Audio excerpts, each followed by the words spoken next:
Hello, this presentation or movie is going to highlight the main points of Tuftee's piece, which in addition to being a class reading is also on our orals list. So enjoy.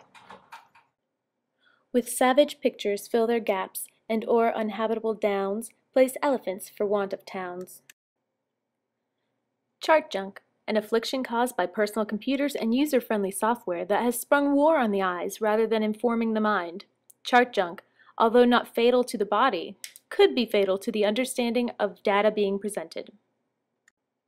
In Chapter 5 of the Visual Display of Quantitative Information, Tuftee defines 3 common methods of graphical paraphernalia that create what he terms chart junk and should be avoided at all costs. Unintentional optical art, the dreaded grid, and the duck. Tuftee explains that optical art often relies on moire effects, in which the design interacts with the psychological tremor of the eye to produce a distracting appearance of vibration and movement. Evidence of this is in the multi-window plot, in which optical dots are created at the intersections of grid lines.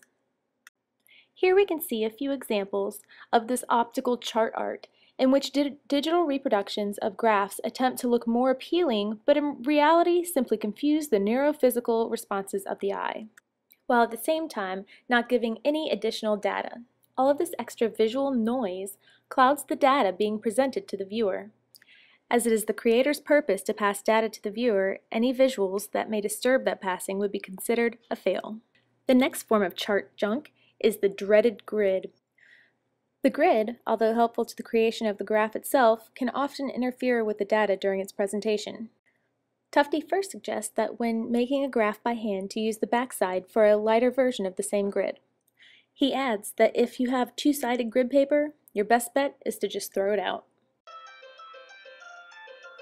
Tuftee's final form of graphical paraphernalia is also known as the duck.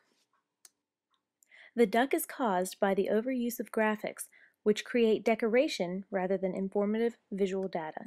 Tuftee quotes Ventry, Brown, and Eisner, recognizing that their view of modern architecture is highly relevant to the design of data graphics as well.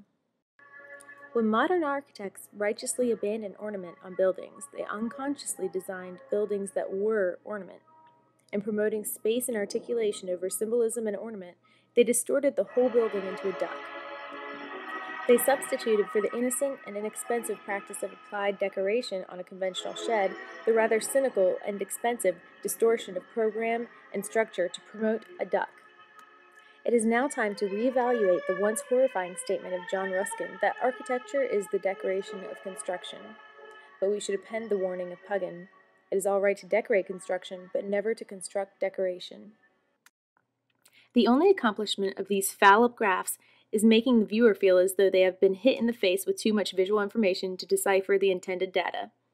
So in all of your graphing exploits, remember to avoid chart junk, because no information, no sense of discovery, no wonder, no substance is gained by chart junk. Or at least that's how Dr. Tuftee feels. Well, that's my presentation on Tuftee's chart junk. I hope it was helpful and informative and maybe gave you a little giggle along the way. That's right, I said giggle. I heard you do it.